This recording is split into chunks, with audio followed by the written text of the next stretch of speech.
In the closed-eye experiment, we paid attention briefly to the location of our minds. Let's look further into this, but now with our eyes open. Where are our minds? Are they central, in our heads, separate from the rest of the world? Or are they at large, undivided from the world? Others tell me that my thoughts are in my head. I accept this way of thinking about my mind, the public view of me.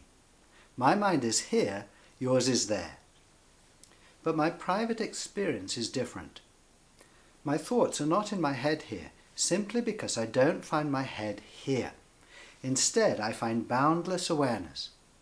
This awareness contains both my thoughts and feelings and the world.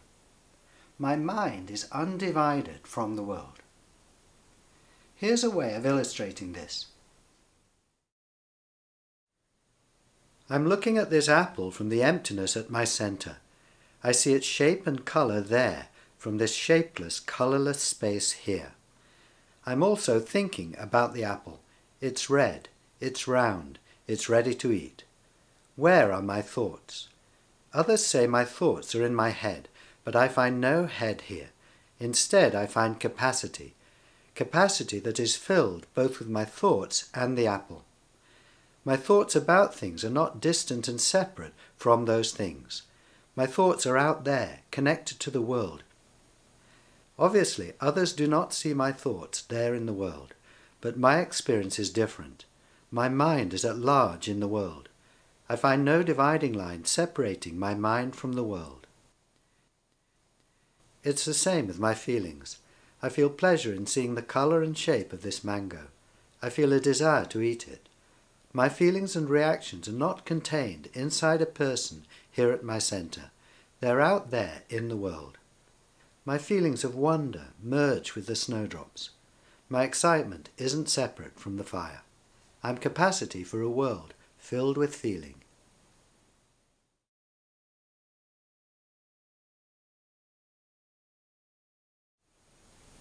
When we live as if our minds are central, it's not surprising if sometimes we feel full to bursting with thoughts and feelings. There's a lot of things going on in a very small space. But when we see that privately we're empty of mind at center, that all our thinking and feeling is out there in the world, a great weight lifts from our shoulders. How good it is to be free of our minds at center, and how our minds love to be set free in this way. When we let them go back into the world, they breathe and expand. We become more creative when we don't hold on to our minds at center, when we're consciously open to the source. And we become more warm and generous-hearted when we don't hold on to our hearts at center, but let them be where they belong, out there in the world.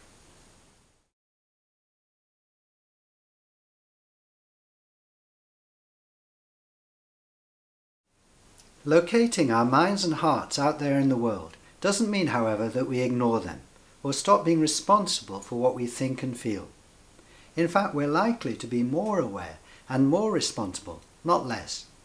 Our minds and hearts are no longer hidden inside us, but are out in the open, in front of us, so to speak, on show in the clear light of consciousness.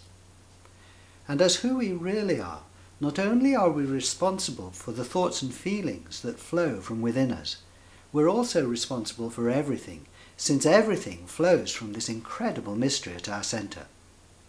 Obviously, as people, we don't create the world, but as this mystery, we do.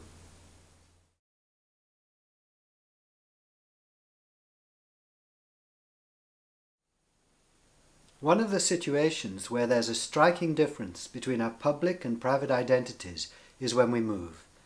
If we go out for a walk or travel in a car, everyone around us sees us moving. But are we moving from our own point of view? I'm not. Here's an experiment you can do to see if you're the same. Point at your no face and slowly turn around. For others, you're turning whilst the world remains still. But is it the same from your point of view? Here's my experience. Beyond my finger I see the room going past, but this side of my finger I see no movement at all. Here at center I'm still. It's the world that's moving. Notice how this is true whenever you're on the move. When you're walking, You're looking from boundless stillness as the ground moves under your feet. When you're cycling, you don't move, it's the road that's moving, rushing past underneath you. And when you're in a car, enjoy watching the landscape flow into your stillness. You go nowhere whilst your destination comes to you.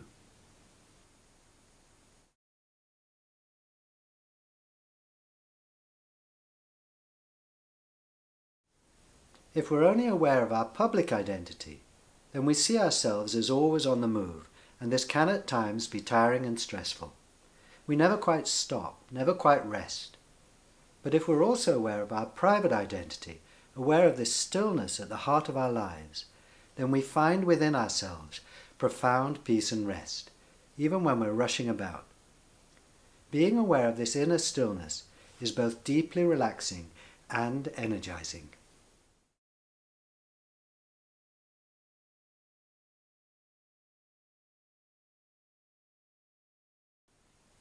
We can't see our heads, you might say, but we can touch them.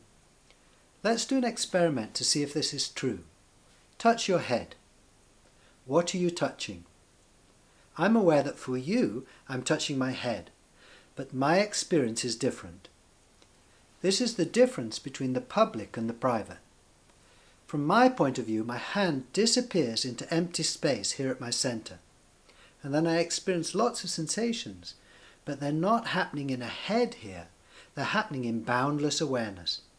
They don't solidify me into a thing here, they don't limit me. Even whilst I'm experiencing them, I remain spacious and at large. What do you find? Do your sensations add up to a head there at your center, inside which you're living? Or are you capacity for your sensations, just as your capacity for everything else?